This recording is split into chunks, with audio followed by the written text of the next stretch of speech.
other countries before, and more like near third world countries.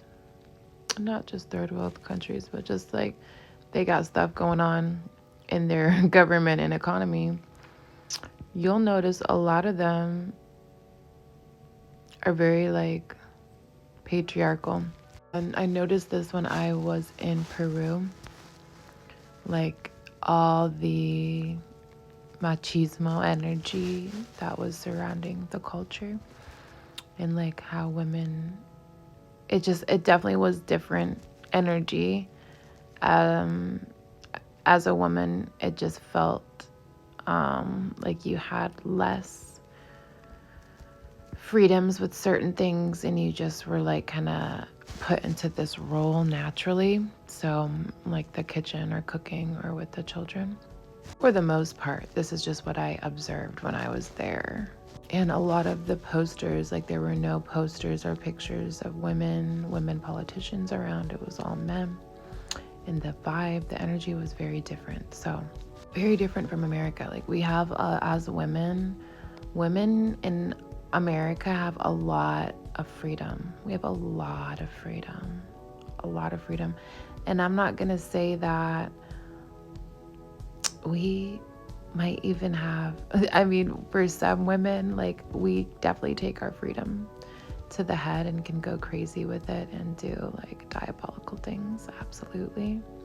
But in this country, we have a lot of freedom. We have a lot of rights that I don't see being exercised in other places and other countries necessarily as openly. Not all of them, of course, but urge people to look like culturally, like how relationships are, how family dynamics are, how women are treated, how men are treated, how children are treated.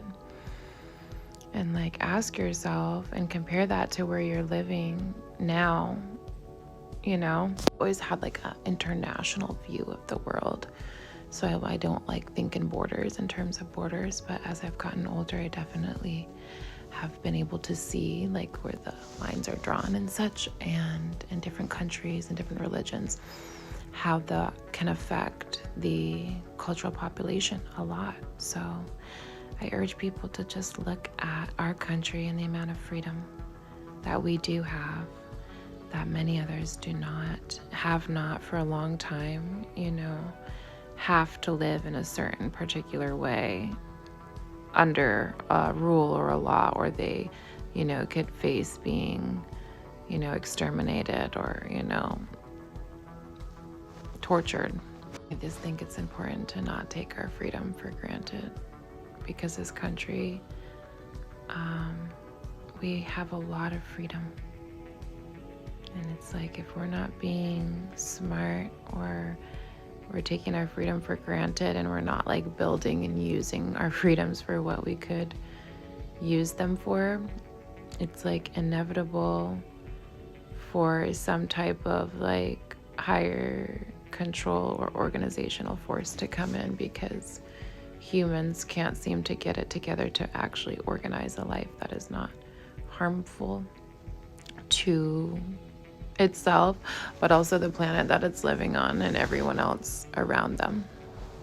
So, yeah, just a thought, a few thoughts. Really look at your freedom and look at like, am I grateful to have this? Could I have more? Could I have less? Like, what can I do with this while I have it? That's like where the free will-o-meter comes in. It's like, where's your free will at? Is your free will closer to God's will, or is it closer to demonic will, fragmented will? Like, I feel like when you're healed, your will is just really aligned to like the highest nature of you, which is like God in my eyes. It's just aligned. Everything works well and smoothly for you, versus the opposite. So, yeah. Where's your free will at? Where is your free will being used alongside your freedom? Or where have you been, you know, taking it for granted in ways? And where can you apply your freedom and your privilege in a better space, in a better way? because your voice, your action, your prayer and action matters a lot.